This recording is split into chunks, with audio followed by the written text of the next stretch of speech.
Salvete omnes, nomen mihi canicus. Thank you for joining me for another episode of the world's worst walkthrough. I am working my way through the Korthos Island quests, and next on my list is to help Linus Weir. Now, it's second on my objective chart over there, but it's the next one that I come to. So we're going to talk to Linus here. You're a dangerous warlock if I ever have seen one, but I reckon you got a heart too. Up for helping us poor Korthos folk? Depends what kind of help do you need. Yes, I've been called a champion in my time. Naturally, I must find or lend my strength to the unfortunate. You presume much, peasant. Your petty troubles don't concern me. Let's go arrogant.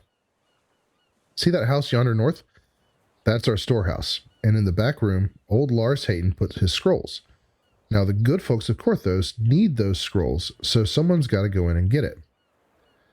I'd do it myself, but the storehouse has got a wee infestation. Rodents and spiders is all. But here's the kick. Old Hayton put a shield to keep scaly saw-wogged hands off his scrolls. Only he ain't around no more to turn it off. But I'm sure you're bright enough to do it. The village storehouse is just next to the town tavern. What do you say? What's so important about this scroll? Hayton once wrote this one scroll that's all about dragons. Aye, that's right, I said dragons. What with that white dragon making all this ice and otherwise being a mortal danger, well, that scroll ought to come in handy. You follow? All right, I'll bring the scroll back to you. So, this is summertime, and this is a tropical island. It really shouldn't be snowing like this. This is coming from the white dragon that we saw. The white dragon that smashed our ship. Okay, so let's look at the map, and you can see this door flashing. That means this is where I'm going to go. This down flashing here is the next one on this list, and you can do that next if you want to. I just do Storehouse Secret second. So we see our little swirly thing that tells you it's a door. I'm going to go in on Elite. Now, if you notice, my hireling is gone, and so I'm going to call her again. And I have to set her back to active again. It would be kind of nice if that would default to whatever it was when you turn it off, but whatever.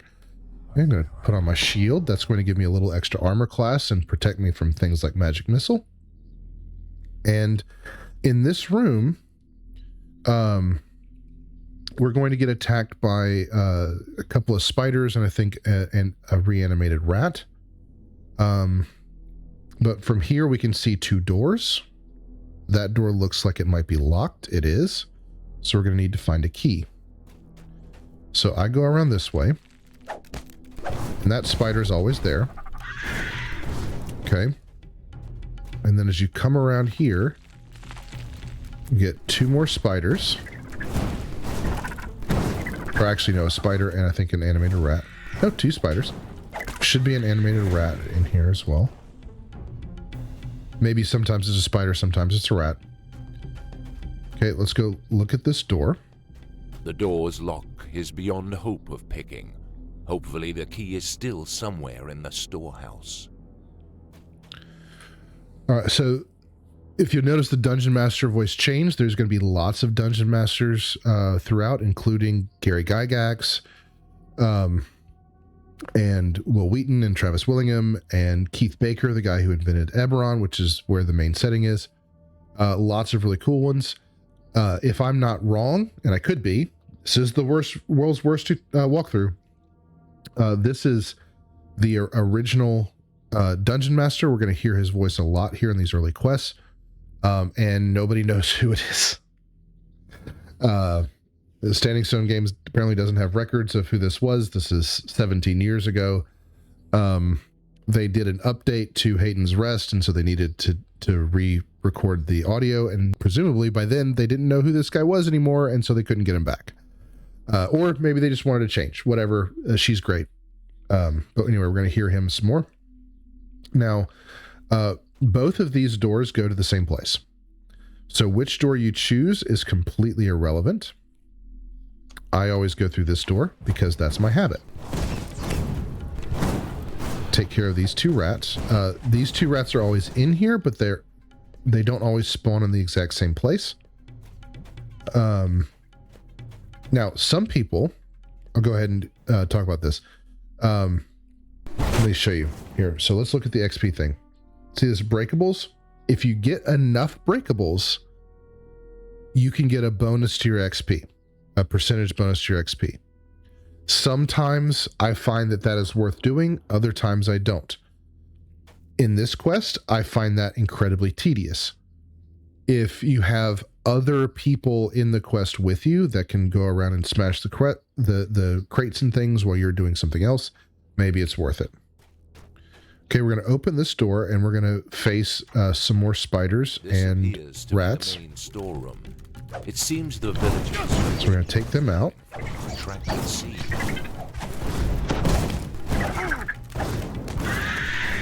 Okay, I think there's just 3. So now we have to find the key, and the key is in one of these breakables.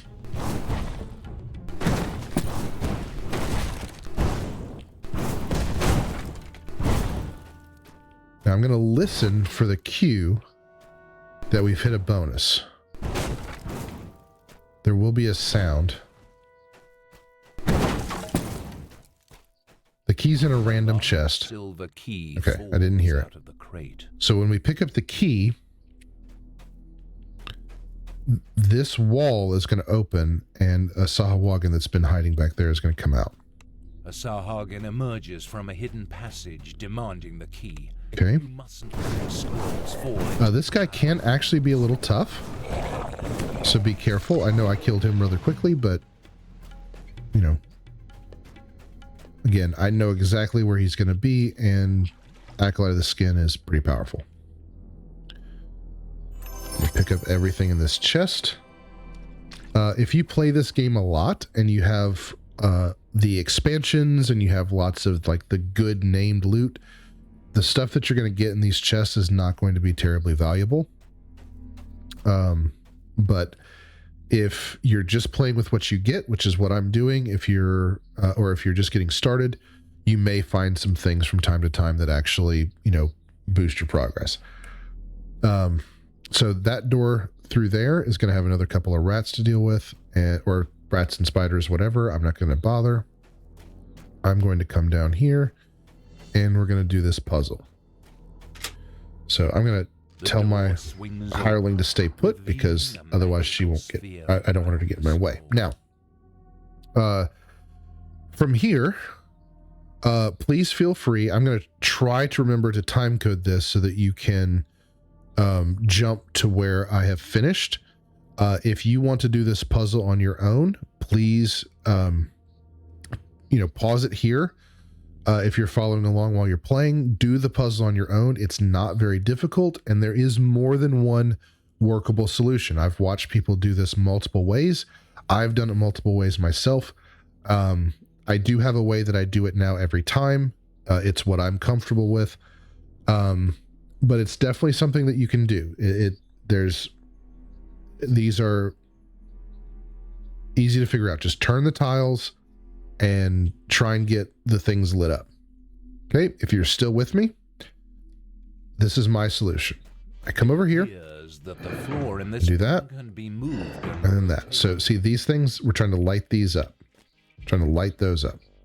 Okay. So this actually needs to come this way. All right, and that turns that way, and this. All right, so you can see from here, we're going to hit that one, and we're going to hit that one. Okay. So now we're going to go up to this top right one, and we have that. Okay. So let's get those 3 lit up. That lights up those 3. Okay, all in one. Now we need to get this one done. So I'm going to do this. And then that. If you have trouble with one of these, work backwards. It's very helpful to work backwards. Okay, to finish this quest, you grab the scroll. Okay, now you can do the finish and recall, but the door is really close. So I'm just going to run out here and go to the door. Okay, and then we run back across the way to Linus Weir, or Wire. Oh, you got the scroll. Let's see what it says. What's this then? There are no pictures. Well, never mind. I'll get it to someone who knows how to read. Don't worry. I ain't gonna forget you. Here, take this for your trouble. Okay. Now, we can do the Agile Belt. This gives us +1 to reflex save. That can be very helpful. Reflex saves are good. It's dodging traps. It's dodging fireballs. It's very helpful. Girdle of Lesser Fortitude. Fortitude save. Poisons and some spells. Awesome. But we're going to take the Rugged Belt. Lesser False Life, 5 hit points. This gives us 5 hit points. Okay. Now, I have, you see I have I'm pointing with my hand again. I have a 4th bubble. That means I can take another ability here. I'm going to do this, Feigned Health.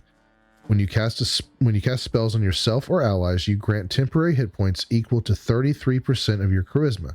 These last for 3 minutes. All right, so I'm just going to get, when I cast shield on myself at the beginning of a quest, I'm going to get a few temporary hit points. It's nice. Okay, before I move on to the next quest, I'm going to come down here to the general vendor. Welcome. Have you come to browse my wares? What do you sell? A variety of things. I'm afraid the selection is rather poor, thanks to the cultists and the dragon. Supplies from Stormreach haven't been able to reach Korthos for some time now. Where else can I buy great items for my adventures? The DDO store has a wide selection of useful and practical items to help make your adventuring more enjoyable. Open the DDO store by pressing Ctrl S or clicking the coin icon in the menu bar. All right. There is lots of helpful stuff in the DDO store. Don't buy the weapons or the armor or whatever else. Quite frankly, don't buy anything until you know what it does and you know how useful it is. I would like to buy something. All right. So every time I come to a shop, first thing I do is go to repair. If your items take damage, this is where you repair them. Okay. Now, this guy has next to nothing that I want. I'm here to sell. Okay. Now, remember I told you that the gems are just for making money? Here's a button. Sell gems. Okay. I don't need any of these. Actually, that scepter is actually useful for me. I'll explain why in just a second. So we're going to equip the scepter. Oh, I can't yet. It's level 3. Oh, well. I'm going to hold on to it for now anyway. Down at the bottom, it says kinetic lore 7%. My Eldritch Blasts deal force damage. That 7% means I'll have an extra 7% chance to do a critical hit on my force damage. So that's something that the kinetic lore is a stat that I am looking for as a warlock right now. So I'm going to hold on to that. And if you want to make sure you don't sell it by accident, you can click lock. Okay. All right. I'm going to come down here and we'll get ready to talk to Baldar the Bold in the next episode. Once again, please, actually, I'm going to start doing this. Wow, that's terrible. It's terrible lighting. Okay, let's find a better spot. Let's find a better spot here. Let's see. All right, that's better. That's better. Okay. Please let me know in the comments what I missed. I want to know if you play this game a lot. Do you find that in the Storehouse Secret, it's worth breaking all the boxes? If you're solo, is it worth your time? I don't think it is, but I'm definitely willing to hear other people's opinions. I haven't done the math on it. But yeah, I'd love to hear from you in the comments. What else did I miss? What else could I do better? Those kinds of things. But thank you so much for watching. Gratias vobis ago. And I will see you next time for the Kenneth Crystal. Si waletis, ego walio, walete.